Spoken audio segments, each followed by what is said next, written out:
right, chapter 8. I must have fallen into a deep sleep because I woke up hours later to the first light of dawn on a foggy Saturday morning. My body still ached from my first rowing experience, but I felt the need to get up and move. Without really knowing where I would go, pardon me, where I would go or what I would do, I put on my sweats and headed out into the mist. First walking, then running. The air was damp and I felt beads of moisture on my face and neck. The world around me was gray and quiet. I settled into the rhythm of my running and let my thoughts run as well. Steeplechase. It reminded me of the landmarks back home, the church steeple, the windmill, the silo, the grain elevator. All could be seen from miles away.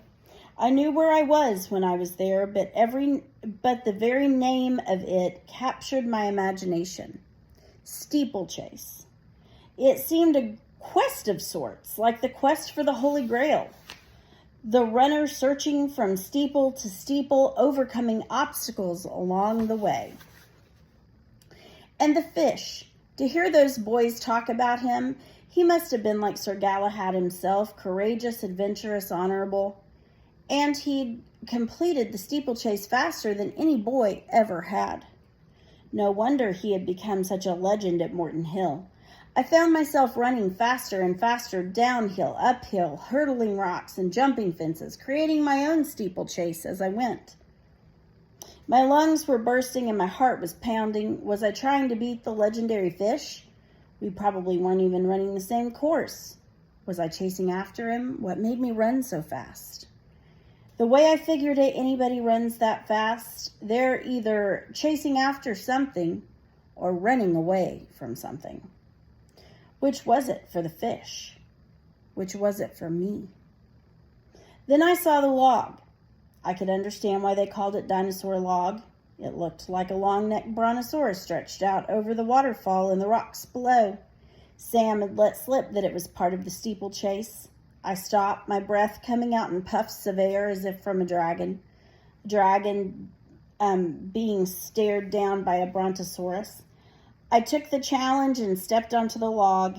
It was slippery with mist and moss, about 20 feet across. I figured it should only take about as many steps, but the sound of rushing water crashing against the rocks below and the thought of Philip Atwater's nearly broken neck made me pause.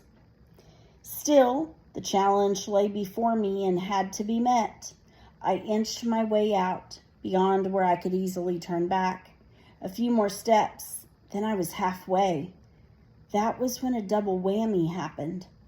It started raining, and I looked down.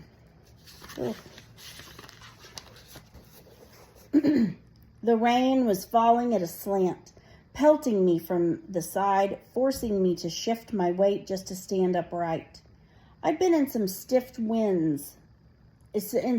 Kansas winds, but not while standing on a slippery log over a waterfall. My thick sweats hung heavy and clung to my skin. There were only 3 ways to go: forward, backward, or straight down. The rocks below, jagged and sharp, sent a shiver up my back. I was halfway, I reasoned. If I turned back, that would be the equivalent of the full length of the whole log, but I wouldn't have crossed it. Wasn't that the whole point? To cross it? To get to the other side? But for what? There was nothing different over there, just the same rain, the same grass. And what other obstacles would I encounter? I don't know if it was fear of falling or fear of getting across that turned me back, but I maneuvered myself around and inched my way off the log. My arms and legs shook with cold and fatigue. I shoved my hands in the wet front pocket of my sweatshirt and listened to my shoe make squishing sounds as I walked back to school. Mom used to say, "Get out of the rain before it washes all the dry off." By the time I got back to campus, every bit of dry had been washed away. I knew the dorm would be full of rowdy boys just waking up to their Saturday. So I veered in the other direction, hoping to find an open door to the school where I knew I had a change of clothes in my locker. The hot shower water felt good on my cold skin and aching muscles. I let it warm me for several minutes before putting on a fresh pair of denims, a long-sleeve shirt, and dry socks. Unfortunately, I didn't have different shoes to put on, so I walked down the hall to the library in my stocking feet. I stared at the picture of him in his Morton Hill Academy sweatshirt, his hair slicked back, smiling that smile. I remembered feeling sorry for number 67, the fish, the last time I'd been here. I'd felt pity for him because of all that he had yet to learn about life's cruelties. But something had changed. He was dead. There was no plaque memorializing him, no date to say when he was killed in action. But then his trophy case wasn't meant for that. It was meant only to lock its inhabitants in a particular time and place, to make its onlookers share forever in their glory days. The fish did his exuberant face seem not so exuberant anymore? Where I had once felt pity, I now felt kinship. If the nook was the shrine of the school, the trophy case had become a sort of shrine for me, a place to pay homage to the fish, my patron saint. I remembered touching his boat and sending up a wish, a prayer of sorts.